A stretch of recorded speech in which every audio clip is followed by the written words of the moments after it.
Welcome to Make Your Own Fun. I am here with fantasy author Samantha Joe. She is the author of the just released Vessel Bonded Earth Book One. Show it so everyone can see that beautiful book cover. Ah, yeah, gorgeous.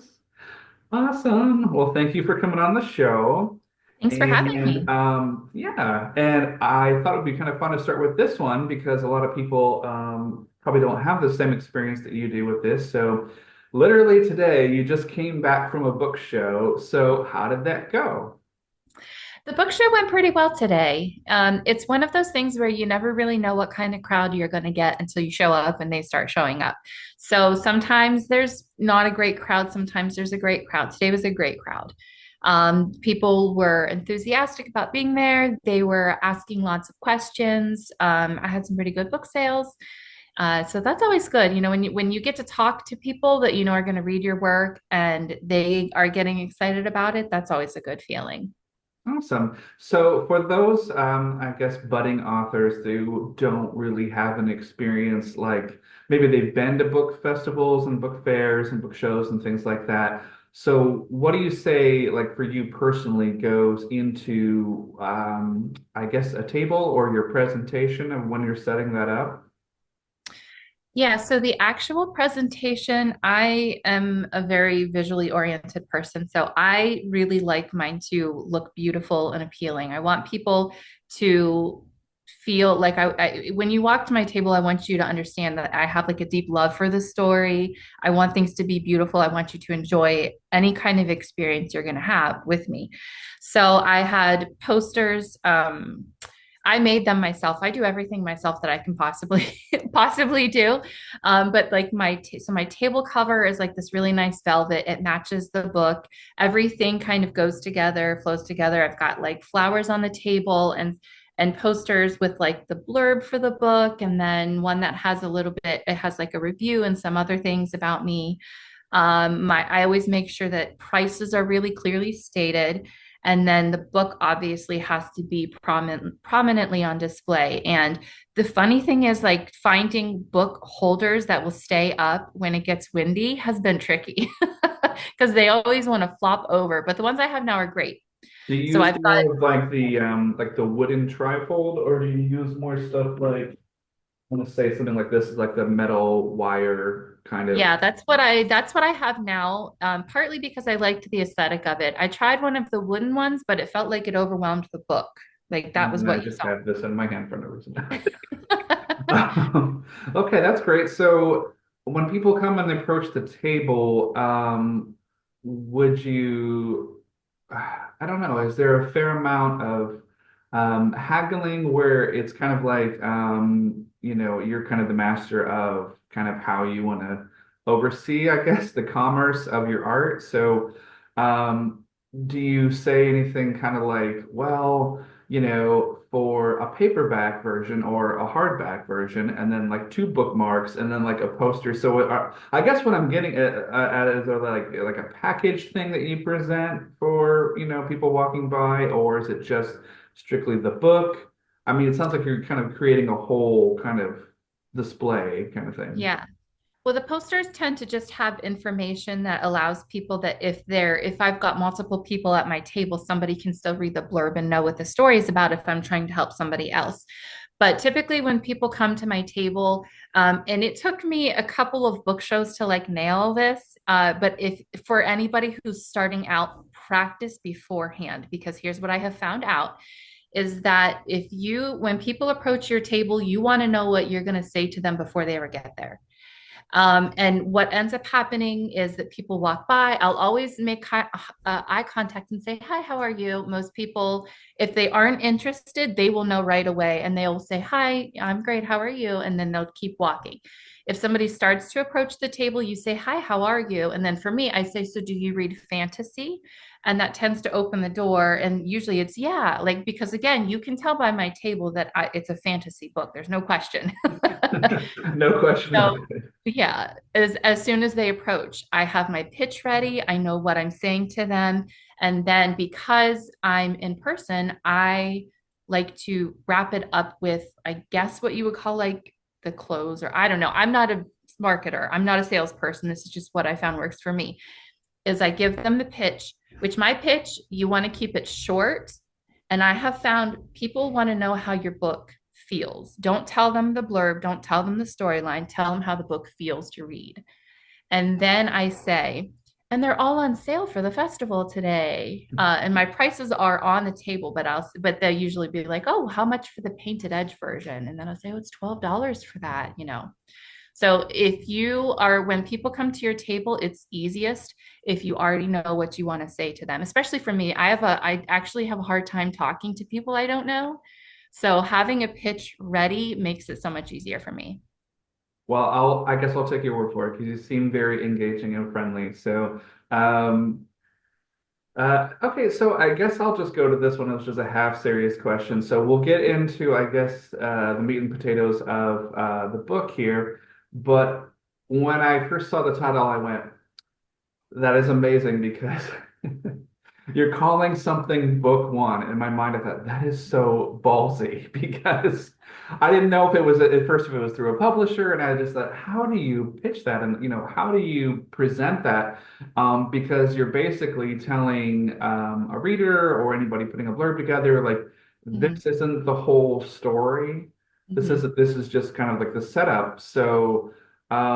Yeah, I guess, I have to ask as a fellow writer, so was that a conscious decision to actually put that on the cover? I mean, did you were just like, look, it's this or nothing? It kind of it was it because in my brain, and I actually worked with my editor on this because he was like, "You can't tell people it's the first book because then they won't buy it." He was like, "They'll wait till you're finished to buy it." He was like, "And then you never know what happens. What if you don't get to finish the story and you can't figure it out?" And I was like, "Oh no, I'm finishing the story. It's happening." um, so we did talk about that. And the way that I approached it was that this book on in and of itself as a standalone is a satisfying read. There are a couple of questions to kind of hook you into book two. You can feel like the adventure building, but for if you just want to read one book, I think that this still is a good book by itself. And for anybody out there who is watching who is like, "Well, I don't want to buy a book unless the series is finished." I am an indie author, so I'm publishing on my own. I'm already pretty deep into book two. I already have like a rough time blocked with my editor in like the beginning of 2025. So this is going to be like an early, like probably spring 2025 for the second book. And then the third book is hopefully within a year of that. I'm a pretty quick writer. Part of my writing process that I think some other people do, but I'm not entirely sure if they do. Like my brain is constantly writing stories. Like I can't shut it off. That's actually why I decided to write it down. So I already have the story completely finished. I know everything that's happening. I know all of the character arcs start to finish. And the way that I decide if a book is worth writing is if it's one that I can finish. And I know that it's satisfying and that it's something to me that in my brain, I want to keep coming back to it. Okay. So, and So yeah, is it, I guess you kind of already answered it, but I'm guessing, is it a trilogy? Is it something longer than that? Because, you don't want to get too far down like yeah. the Douglas Adams route where you start calling it the fifth book in the epic trilogy. Yeah, no, this is definitely a trilogy. I have it figured out, and I think it's partly because I have read so many fantasy series and things that are that it's like the triptych, the trilogy just seems to feel right most of the time. Now, sometimes fantasy series can be really built up, and I do actually have plans for one in the future, but I'm not ready for that yet. So this one is going to be a trilogy, and I know the conclusion. I already know how it ends, how everything flushes out. So That won't be changing. I guess, well, let me ask you this, on a writing level. When you're writing, what keeps you motivated through, because we all have uninspired days. Sometimes those days turn into weeks.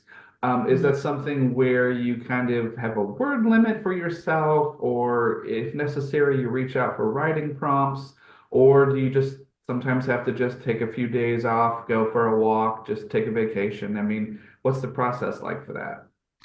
Yeah, my bigger issue that does happen to me sometimes where like I said, I know the story, but sometimes you sit down and it just isn't flowing. Like the inspiration isn't flowing and the dialogue isn't great. And on those days, I still just sit down and write. I know that it's not going to be good when I come back to edit. Like I can, when I'm going through the editing process and I hit a passage where I'm like, oh, this was one of the rough days, because I can tell. I'm like, this just isn't good. This needs a lot of work. But it is, for me, it's just showing up and just keep pushing the story forward as best I can with the confidence that I'm going to come back and edit it later and fill in any details and fix the dialogue and do all of that stuff. It's just pushing through. Honestly, my bigger issue is that I tend to have a lot of things built up that I want to write, and I don't always have the time to write because it's pretty busy around here. I can imagine. I can imagine. So, I guess I would be remiss if I didn't ask this, which is, how has living in Ohio itself informed your writing? Do you think that there's environmental things, parks, experiences, weather? I mean, just anything. I don't know if you were actually born there. I mean, I'm actually from Ohio, so I was born there. But did you, when you were a kid, did you go out in the woods and the parks and play and make believe? I'm really curious to dip into that. Yeah, so I was born and raised here in Ohio, and I've moved around a little bit in my adult life, but I love Ohio. And I think it somehow, like the internet has everybody convinced that Ohio is a terrible place to be. But in actuality, Ohio is a really beautiful place. And I spent most of my childhood outside, hiking trails, climbing rocks, playing in streams. And now that I have my own children, we do a lot of the same. So living in Ohio and where I am is actually like the northern part of Appalachia. So that is, I mean, this is the book series is an alt Appalachian series. Like the events take place in this future Appalachia. And it had a huge influence on, it has a huge influence on all aspects of my life, but definitely my writing, because I wanted, when people read it, I wanted them to feel the appreciation that I have for this place and that the land is its own kind of magic. Um, it's funny because when I was actually writing this, I had the entire story figured out. I was already most of the way through the first draft, and it was set in this kind of fantasy land that I created that I felt like was unique, but I I wasn't really like in love with it. And I went on a family vacation with my kids, my husband, and we were hiking like deep in the mountains in Tennessee. And we stopped at this one spot, and my kids were playing in the stream, and I was trying to like write. And all of a sudden, it was like, okay, this is a fantasy scene. Like, this is amazing. Like, why would I need to create anything better than this? So, yeah, it's safe to say it has a really big influence on my writing. Very cool, very cool. And I know you have made some videos online about this, but I just figured for the audience here on the podcast. So, what are some fantasy story tropes that you are just over or tired of, or that when you come across and you're writing it, you're like, no, I don't want to, I just can't, no. Yeah. I think honestly, from what I'm hearing, it's a lot of the same things that other people are annoyed about. And I like to kind of I poke fun at it in a playful way because honestly, I think people should read whatever makes them happy. But I have to say, if there is like a 17 to 19-year-old saving the world, every time I read that, I'm like, have you met 17 to 19-year-olds? Because they don't have it together. They're not No, they missing don't. like, No. Have you gone to a source of department store evil. and try to ask a 17 and 19-year-old to help you with anything? Which is Yeah. weird because I'm sure I was the same way, maybe when I was, but I don't think we were like so obsessed with the cell phones. But Yeah, Yeah. just going up to a 17 to 19-year-old in a department store, and you're like, yeah, I guess there's a display. I'm looking for this. Do you know where that is? And they're like, yeah, it's in aisle 17. Yeah. Well, And where? I looked over there and it's not there. Yeah, just keep looking. yeah. And it's not to like necessarily make fun of them. It's like 17 to 19-year-olds are not built to be doing these big amazing like they do amazing things in their own way as like as a young person. But if I'm thinking about somebody who's going to like revolutionize the way that the magic system is used or they're going to topple this evil empire or whatever, I feel like their frontal lobe should be fully formed before they are accomplishing that. So that's definitely one of the ones that's a bit of a turnoff for me at this point. Um, I'm not somebody like I don't intentionally seek them out. So I feel like they probably exist in the stories that I read and I just don't really notice them. That's a big one that stands out to me. Or if there's like really weird age gaps, which seems to happen in romantasy, where you've got like a 1,000-year-old creature and like a 20-year-old person, human. And you're like, again, this doesn't make sense. Like, I can only Well, like, suspend reality so much, you know? So those are two of the big ones that have been jumping out at me. Also, if somebody, I have an appreciation for the journey that it takes for somebody to be able to learn something new or to harness a power. And if somebody like something happens for the first time and they're like, oh, I can shoot lightning and I'm perfect at it. I'm like, you could practice for a little bit. Like, let's spend a couple chapters practicing and getting this down pat. yeah, I mean, one of the ones I always think of is eh, if there's an old man in the village or an old man who lives outside of the village, he's always the wizard. Oh, yeah. They're always wise. Or They never if make it's an mistakes. older, yeah, if it's an older woman that's like a hag or a mystic or something, she's always a witch. Always. Yeah. Always. I'm like, maybe that should be a misdirect, and then like their nephew is the wizard, or Yeah. the niece is, magically inclined. But I'm like, every time. Yeah. Now that you say that, it's really anything like that. I like being surprised because Yeah, I like most people who like I most people who read, I read a lot. I've read a lot of things. I like being surprised. I like originality. Like throw something different at me because that earns my respect. yeah, yeah. And it's interesting that you're talking about the age bracket too for the hero or heroine. Like if you look at older movies, they used to always cast older actors to play the teenagers. And for Mhm. whatever reason, when we watch those movies, we're like, oh yeah, I'd go along with her or him or whatever is going on. Yeah. Like for an example, in the original Star Wars movie, Mark Hamill was like 25, but he's playing Mhm. like an 18-year-old. But you're like, well, he doesn't look like a kid. But if Mhm. you remake Tricks that movie you. now and you cast like a 17 or 18-year-old to play that Luke Skywalker part, he's going to look like he's 12. Right. And you're like, I don't know if I would trust that. Yeah. I mean, I don't care how sassy Princess Leia is if she looks like, the bratty girl that's working at the mall that's giving you a hard Mhm. time behind the counter. You're like, eh.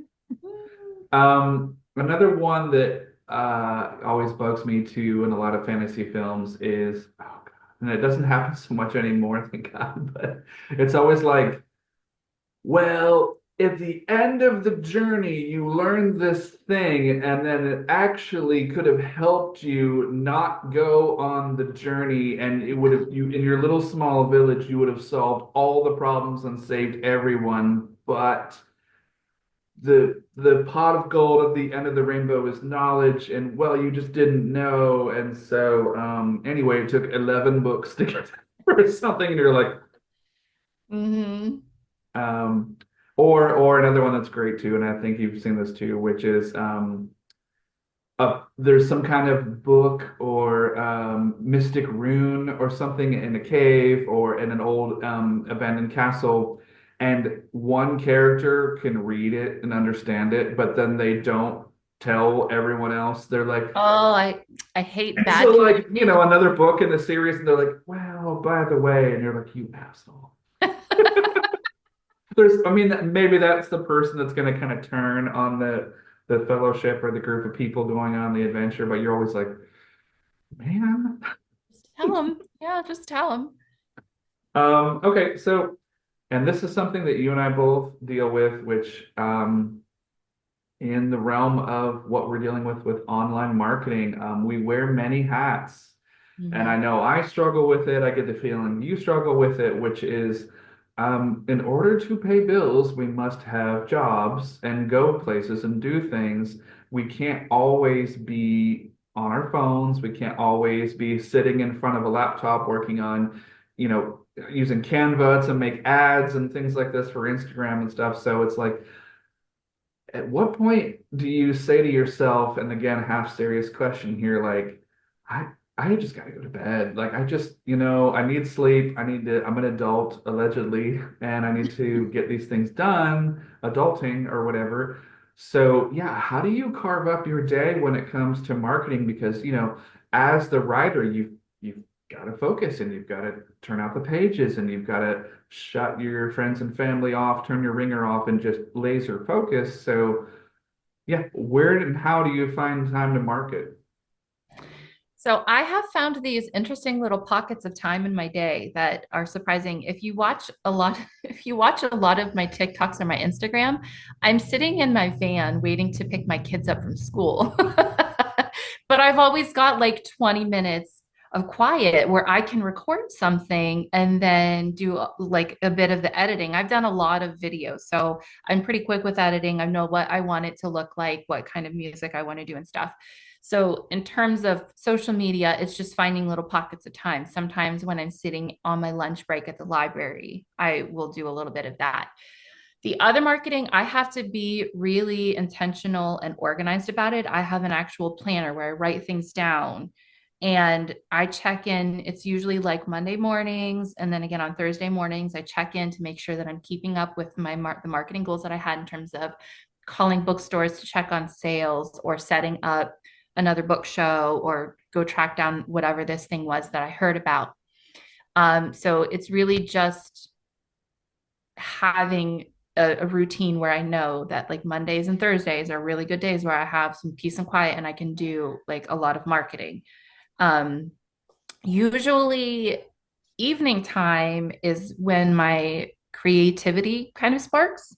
So if I'm staying up to do something, it's usually the actual writing. I'm in my little library room now and I'll close the doors and the kids know, my husband knows like I am checked out for the evening and I'll sit in here and write. And when it comes to that, sometimes I do have a hard time like setting boundaries. I'm not like I could set all the alarms on my phone or my computer or whatever, but if I'm in like a writing flow, I can't shut it off. And that's the thing that actually causes me to lose sleep, which is a great reason to be losing sleep. But then I wake up the next morning and I'm like, oh my gosh, I'm half dead. Oh yeah, yeah. I've actually, and maybe you've done this too. I've actually started having conversations with people at work or whatever the next day after being up, like working on something. And I used to make fun of what I used to call the women who lunch, which they have the permanent wine glass holding hand thing. But I noticed with myself as I get older, I have the permanent coffee cup holding thing, and I'm doing this, and they're going, "What are you holding a pointer? Like, what are you?" And I'm like, Good. I don't know. I'm tired."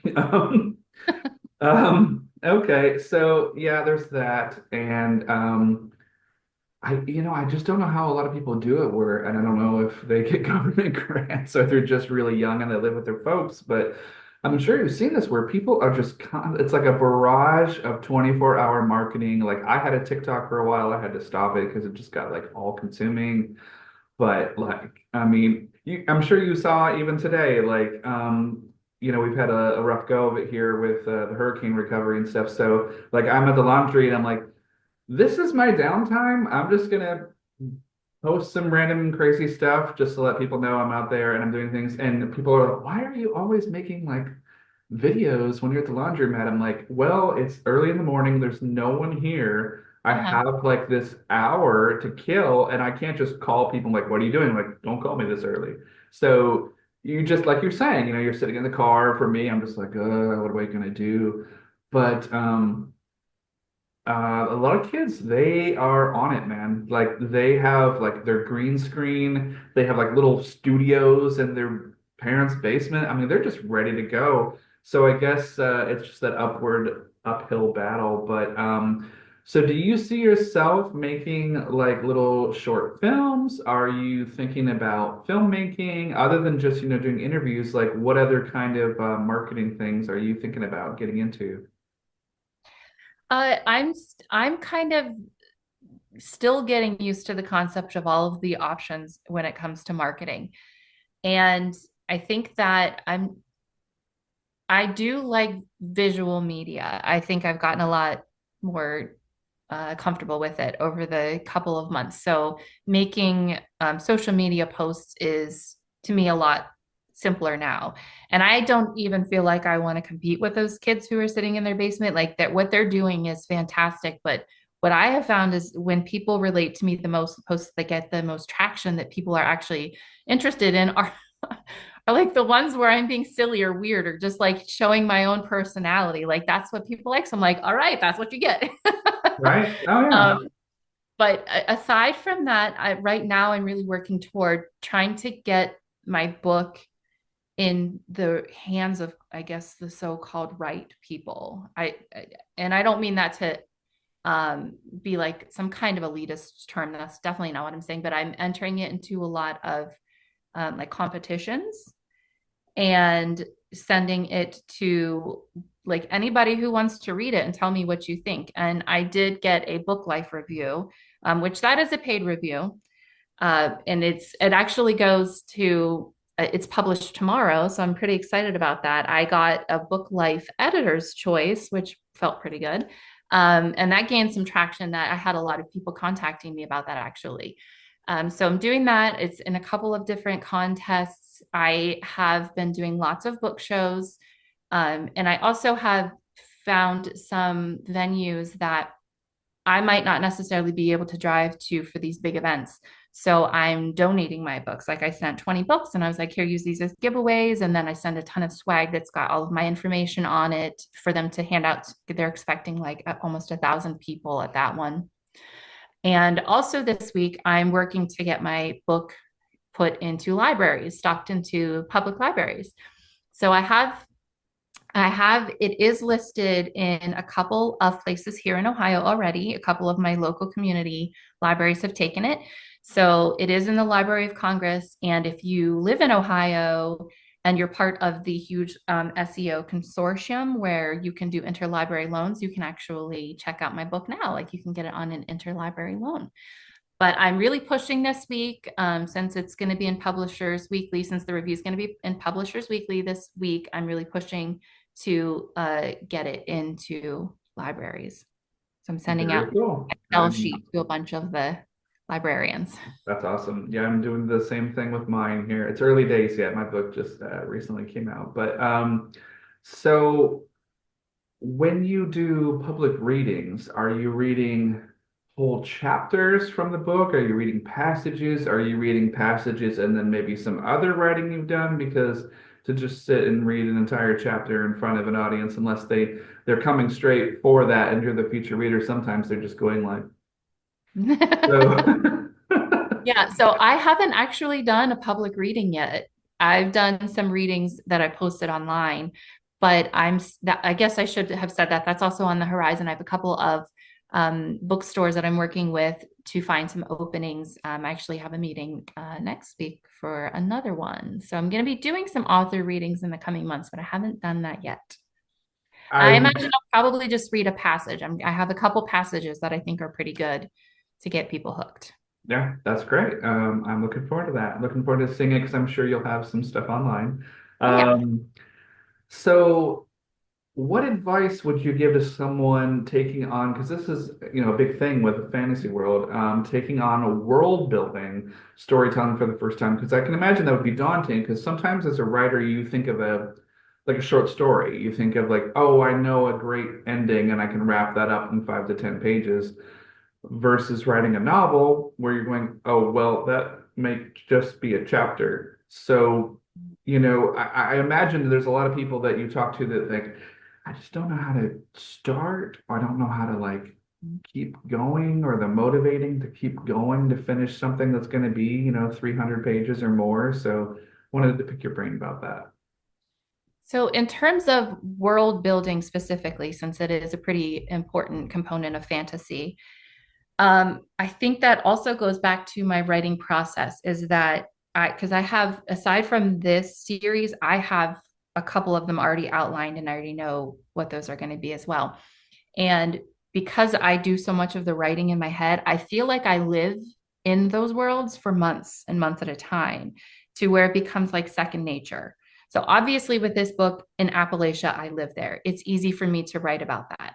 But I did create an entire magic system from the ground up that was original that I didn't borrow from anybody else. I'm sure that there are elements that are from other stories because, like, how can you not be influenced? But if you're starting out, my advice would be before you start writing, try living in that world.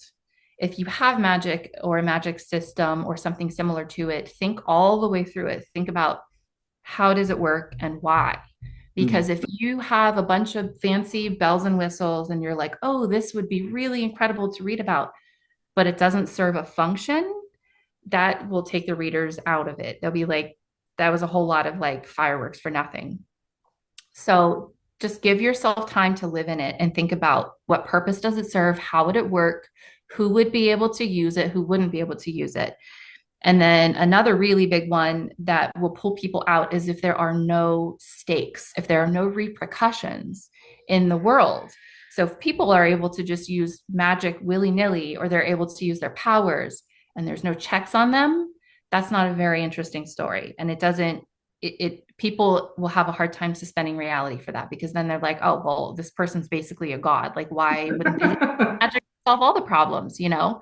Yeah, So just spend time really living in it, thinking about it, answering all of those questions before you start writing it and figuring it out. And I think a lot of it, if you just take the time to really think through all of the different components, a lot of it falls together. And then when you're writing, it's going to come out like second nature because you already know it so well. gotcha. Yeah, I mean, one of the things that always a pet peeve of mine, which goes right back to the tropes we were talking about earlier, which is, oh God, when an important character dies, and then suddenly a few chapters later, or another book, or even a couple of books later in the series, they're magically resurrected, and another character is like, no, how could this be?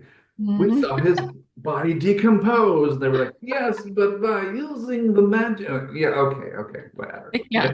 Yeah. If you could have done that the whole time, you should have just done that. Or like the show The X-Files, which was if you didn't see a body, that person never died. Yeah. Um, all right, well, I guess we'll just wrap it up here. I know there was some other stuff we talked about doing, but I think we're on a good roll and we'll just wrap it up. But I guess what is coming up next for you? What is, I know you were briefly talking about the next book, but I mean you have upcoming shows and I know that there's some other stuff you're talking about. So So the next actual in-person book show that I'm signed up for isn't until next year. So I'm going to be in a couple of different bookstores doing readings, doing signings, and participating in their events.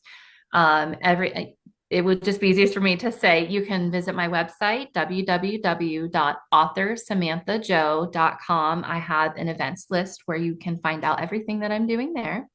I also like to update pretty regularly on my social media about any updating or any upcoming events, as well as where I am in the writing process for book two, because um, almost every person that I know who has read the first book is like, I immediately need book two now. So for any kind of, that's which is a great, awesome. but I'm like, okay, no pressure.